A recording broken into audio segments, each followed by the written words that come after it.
Good morning students. आज हम आपके लिए लेके आए क्लास 8 में चैप्टर 3 डिस्ट्रीब्यूशन ऑफ मिनरल्स। पिछली क्लास में आपने मिनरल्स कितने प्रकार के होते हैं, मिनरल्स कहते किसे हैं, इनको एक्सट्रैक्ट मेथड क्या क्या है, निकालने की विधियां कौन कौन सी हैं, उनके बारे में जाना।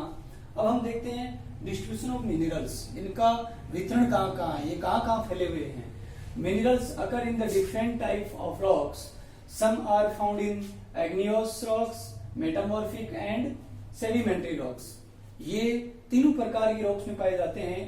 एग्नियस और मेटामॉर्फिक में ज्यादातर मेटालिक मिनरल्स पाए जाते हैं और सेडिमेंट्री में जो है ऑयल गैस वगैरह इस प्रकार की चीजें पाई जाती हैं।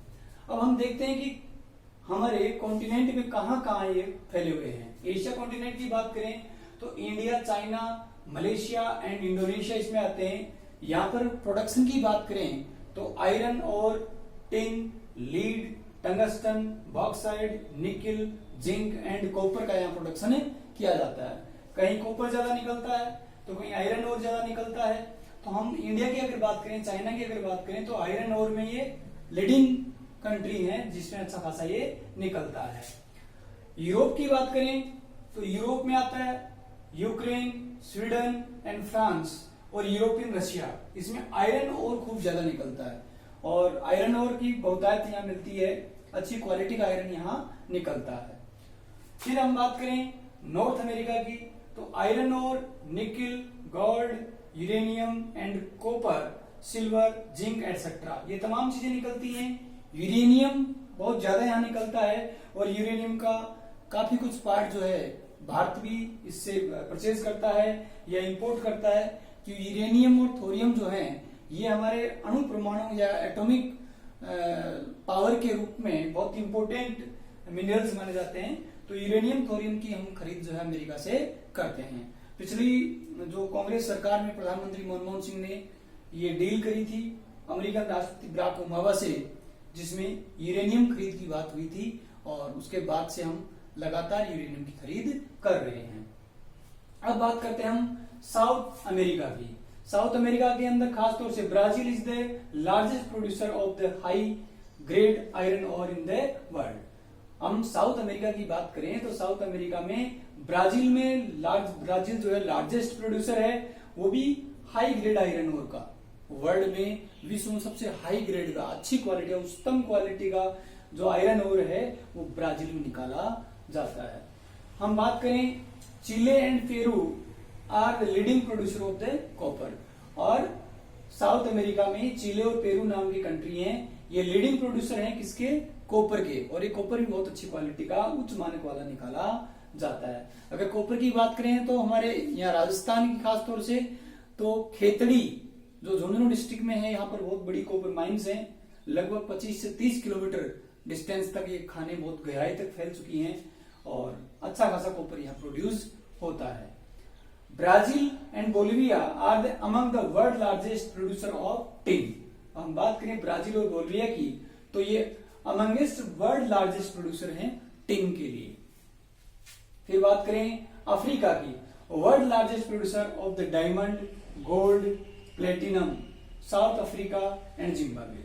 हम बात करें अफ्रीका महाद्वीप की तो इसके अंदर वर्ल्ड लार्जेस्ट प्रोड्यूसर डायमंड और गोल्ड के हैं और प्लेटिनम। डायमंड, गोल्ड और प्लेटिनम के वर्ल्ड लार्जेस्ट प्रोड्यूसर हैं। इसमें भी साउथ अफ्रीका और जिम्बाब्वे खासतौर से इसमें अग्रणी स्थान रखते हैं। Oil is found in the Nigeria, Libya और अंगोला।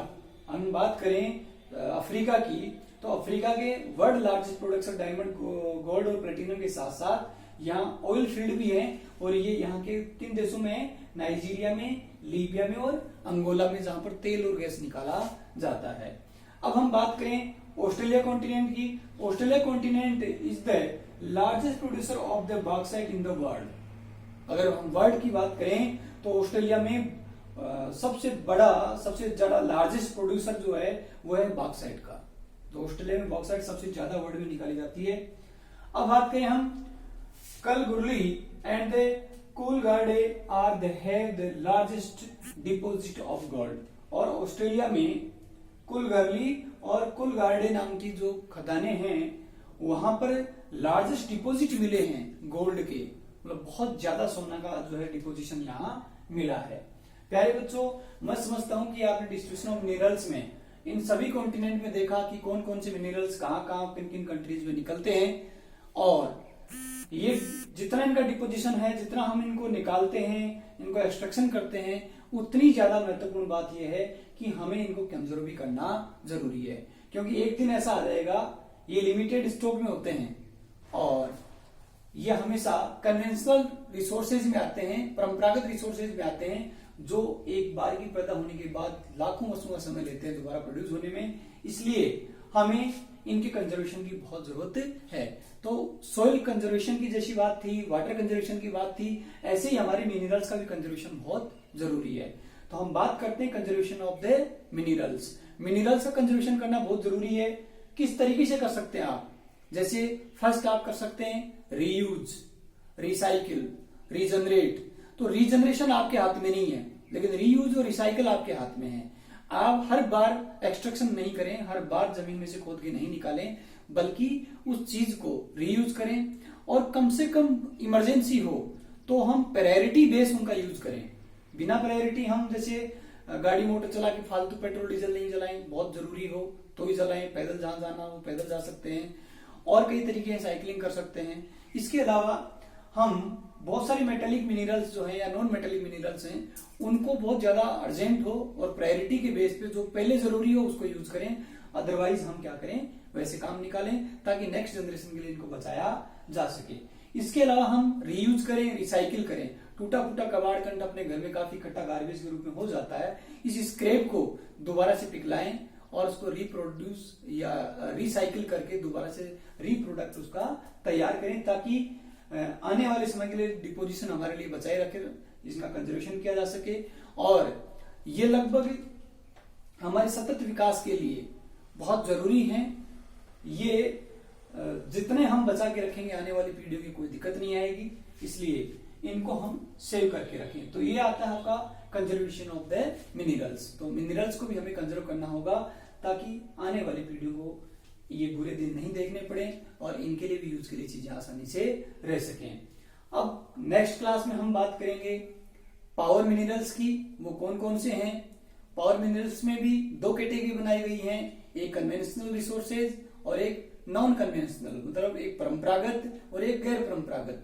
प्यारे बच्चों मैं आपको बता दूं, कन्वेंशनल रिसोर्सेज या कन्वेंशनल मिनरल्स वो होते हैं जो परंपरा से चले आ रहे हैं, जो खत्म होने के कगार पे हैं, जो खत्म हो सकते हैं, उनका फिक्स डिपोजिशन होता है, लिमिटेड मात्रा में होते हैं, वो कन्वेंशनल कहलाते हैं। परंपरागत जो हमेशा सदियों से काम में लिए जा रहे हैं, तो उनको हमें बचा के रखना है ताकि आने वाले समय में उनको बचाया जा सके और उनको काम में लिया जा सके।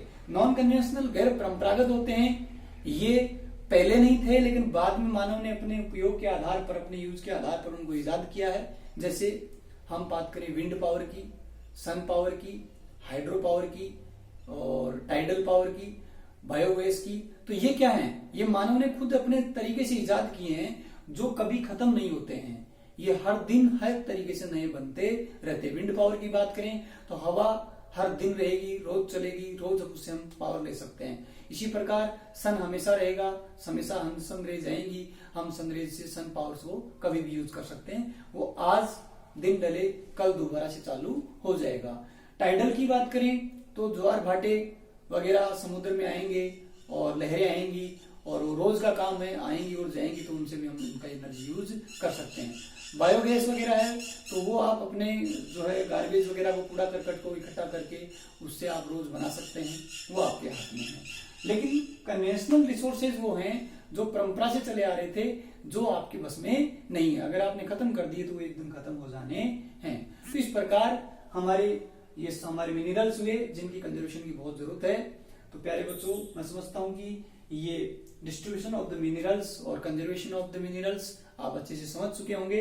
बाकी डिस्कशन नेक्स्ट क्लास में करेंगे। Thank you.